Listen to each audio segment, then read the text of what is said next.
Welcome all to Spotlight Sessions, where we shine a light on incredible organizations and the work that they're doing. I'm your host, Josh Basil.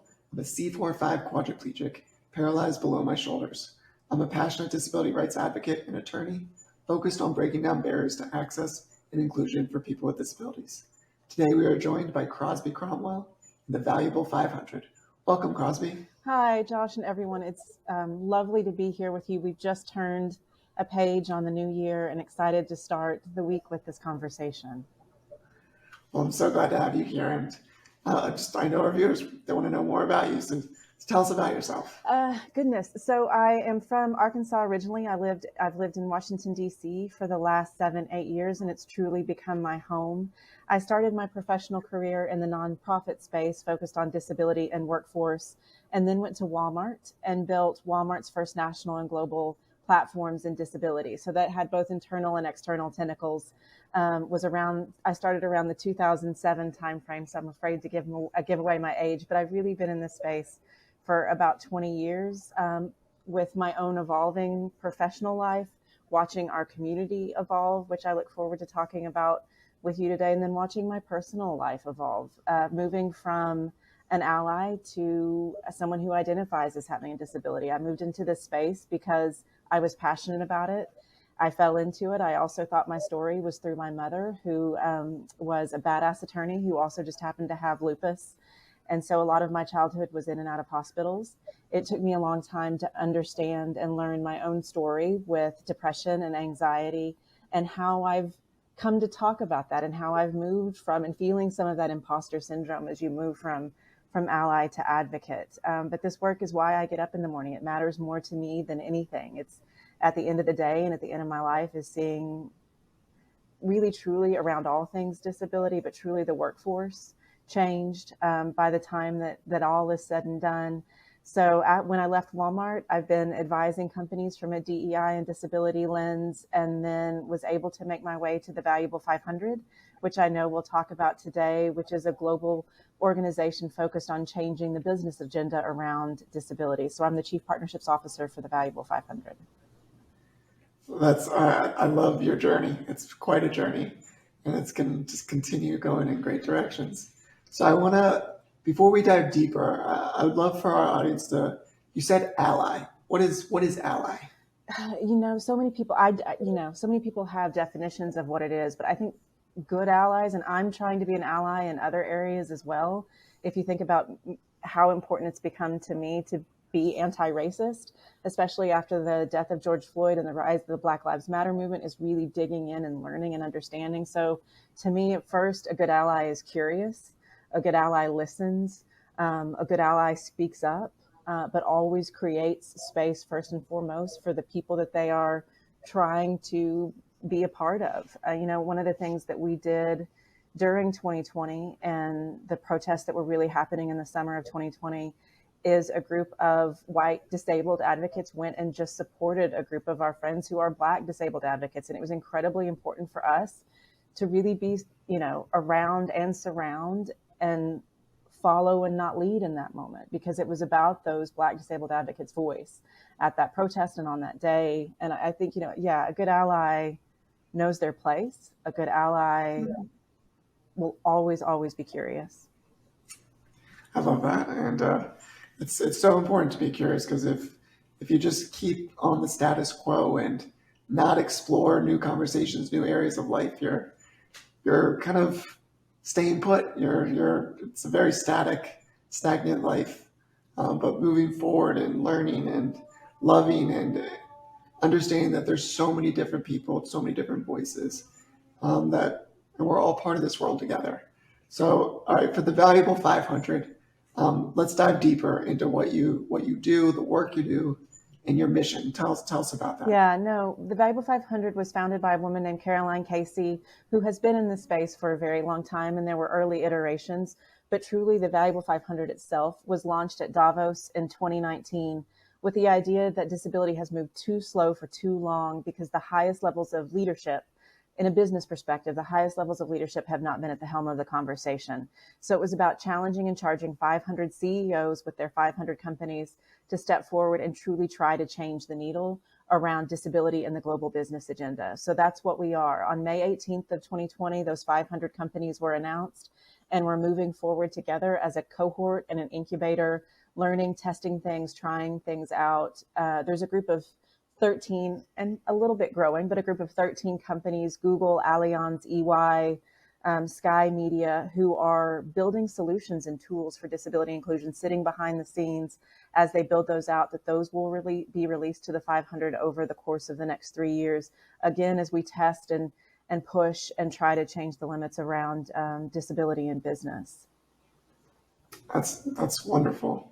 And what exactly is your role, and like, what does your day-to-day look like? It's all over the map as any true startup. I mean, and Valuable 500 for many respects, with all that Caroline and the team were able to do before us. So I only joined in March of 2020, but all they were able to do with so few people is astounding. So we truly are still in some of that startup phase, which means every day could look a little bit different.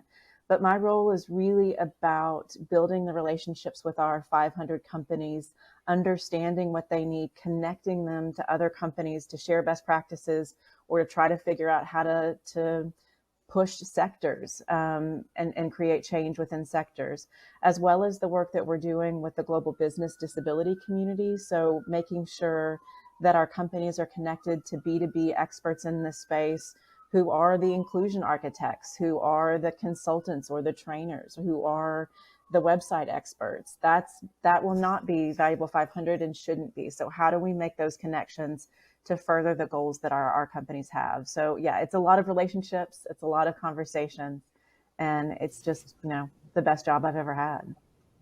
And being able to do it together. The second that you have a project, initiative, a movement, if you're only doing it with a few people, your voice is not going to be that loud. What you're trying to accomplish is not going to be as big as it could be. But coming together, uniting the 500 CEOs, uniting all the consultants, all the people that are within the space that are all on the same mission, and coming together, I feel like that's when you really see bigger changes than ever before. Like I've noticed, I was paralyzed when I was 18 years old. That was 18 years ago, actually. And my life changed forever that day. And but I didn't really hear that much about diversity, equity, inclusion during the early days of my injury. But in the last 5 years, I'm hearing it so much. And I love that businesses are recognizing that the time is now to really have these conversations and to take kind of steps forward to kind of embrace it and put it into the kind of, always the goal is to get it in the DNA of any company. But can you talk more about what can businesses do to that are curious about being more inclusive? What can they do to make actual tangible steps? Yeah, no, I think, it's interesting. There's so many things, but I think the first thing to do is to listen to your people, to understand. Hopefully there's already somewhat of a culture, whether that's an employee resource group, an employee network, where at least some percentage of your population are disabled employees, and you're reaching out to them to understand where to begin. I think it's examining your own policies and procedures. It's understanding your culture and how inclusive and warm and welcoming or not your culture is. I've become a big believer. Look, I just talked about how important workforce and jobs are to me. So I never want to slow down the progression of people being hired, but I've come to believe that the culture has to be a 1-2 step. You have to take care of the people that are already internally working for you. You have to look at the policies and practices on paper before you start doing all of this outreach. But I think also understanding what organizations like Valuable 500 or other national and global organizations who are experts in this space will tell you, will guide you, or will direct you. I think it's about reaching out and creating conversations. I mean, one of the things you started to say about connection and collaboration that we've seen, it also reduces fear. So many companies are so afraid to get it wrong, or to, from an American perspective, especially, to get sued, to step out and set big goals around disability. So I think that kind of collaboration and conversation also mitigates some risk that people feel. No, it's so important to put yourself out there, and doing nothing is not going to help you in the long run.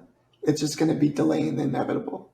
And we are recognizing more and more from the business world today the buying power of the disability community.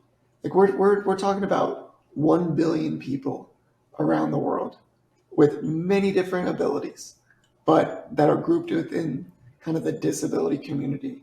And if we look at the numbers, it's like almost, I think it's $500 billion annually in spending power. That is a huge population, a big untapped population, especially if you're not welcoming your Yeah. doors and you're not kind of included that within your branding, your marketing, your access to your products, information, and services. So it's so important just to recognize that this is not only the right thing to do, but it's also a really good business decision and one that you're going to end up making down the road. So let's do it now. Why not? Yeah, no, yes to everything that you just said.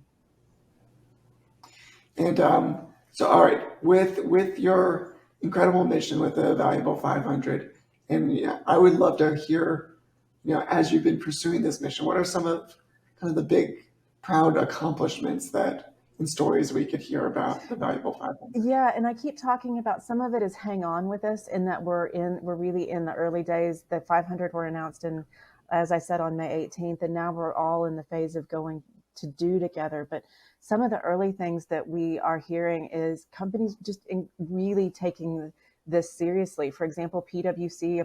So every company within the Valuable 500 made their own individual commitment, which you can find on our website. You can click into their logo and understand what they're driving individually, as well as what we're trying to drive collectively. So there's things like PwC creating a senior role within their organization, their global organization, specifically to focus on disability. That person is a partner. It's at the highest levels, reporting into the CEO, to create a global strategy around how they can drive disability together.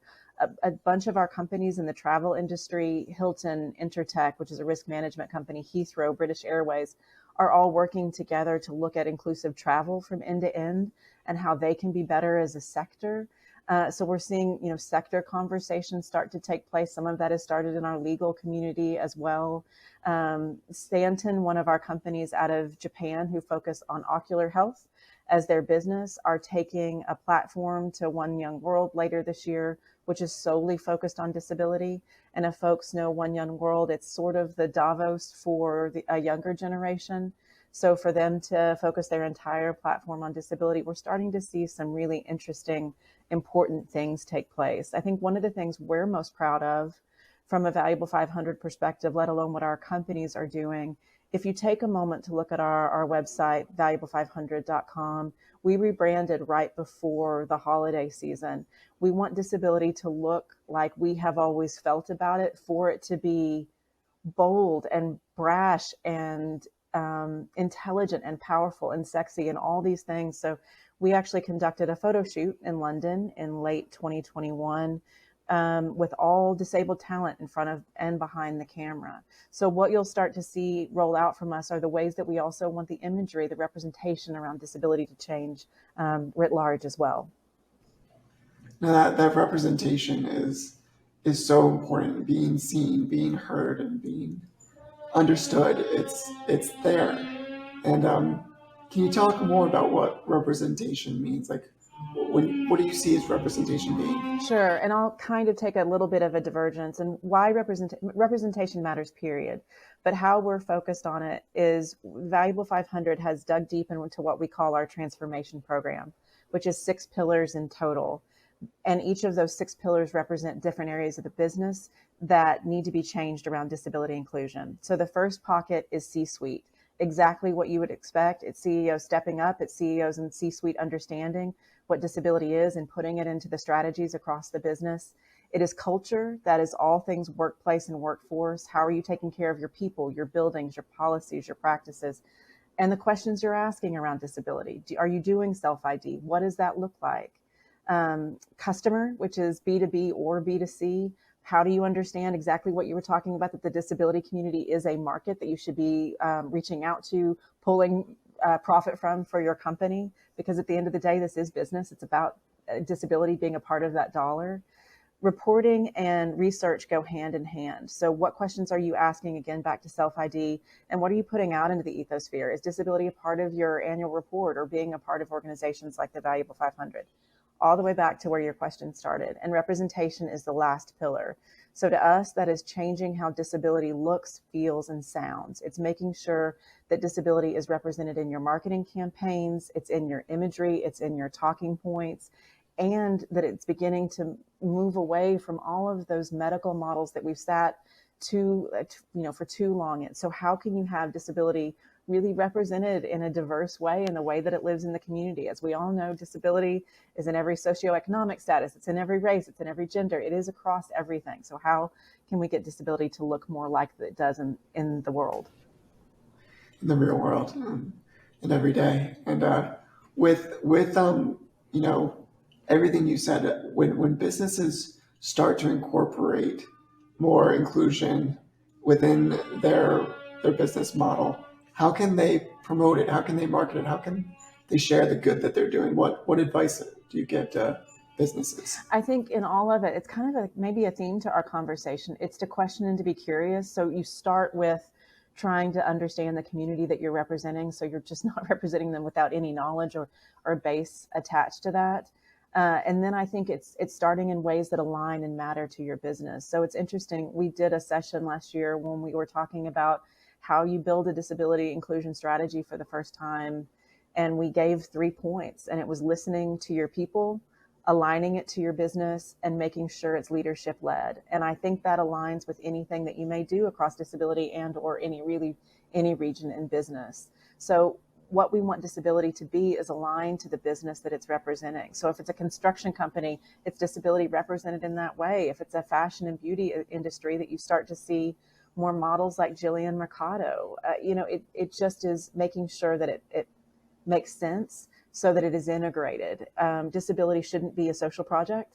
It shouldn't be separate. It should be a part of how businesses think about profitability and the way that they include it, like they would gender, like they would race. And oftentimes it's left out or left behind. And if you're a business and you want to hire persons with disabilities, can you talk a little bit about inclusive hiring? Around inclusive hiring. Yeah, I think it goes back to what I said. It's become a bias for me that I really want companies to dig into their policies and what's on paper and their culture before bringing huge hiring initiatives to the table. I want folks who are disabled to be welcomed in a way that we might not have been in the past. But again, disability is everywhere, so it's unlocking and unleashing disability that already lives within inside your employee population as well. But as you're thinking about hiring initiatives, I think it's reaching out to organizations who are doing this well, and understanding, one, where the talent pool is. There's a job board on the rise that I think a lot of called Chronically Capable. I think it's reaching out to the right folks and understanding where the population is and making sure that you're not pigeonholing and offering one sector of job, one type of job, but really looking across your openings and across your offerings. Thank you for that. And so, I love asking, what does accessibility mean to you? I feel like it means a lot to different people, but I'd love to get your insights and perspective. Yeah, I wish I had a beautifully wrapped up answer to this. Accessibility to me is not making the world harder for anyone and making access possible for everyone. And that it's not an afterthought, but it's baked in completely from the beginning. I think it also needs to be, I think we need to be, from a disability community perspective, a little more demanding on the needs that we have, on what kind of change that we want to see, what kind of change that we expect. I think the louder our voice gets in a more unified way, which will take collaboration, I think, across the community, the faster this will move. Something you said at the beginning rings so true to me right now. I've been in this space for 20 years, and I've never been more hopeful as I am right now about the change and the pace of change that I'm starting to see as I am now. And I think a part of that is the rise of the voice of the community. Yeah, but accessibility to me is you having what you need without having to ask for it. That it just is. It's the tech that you need. It's the website that works for you.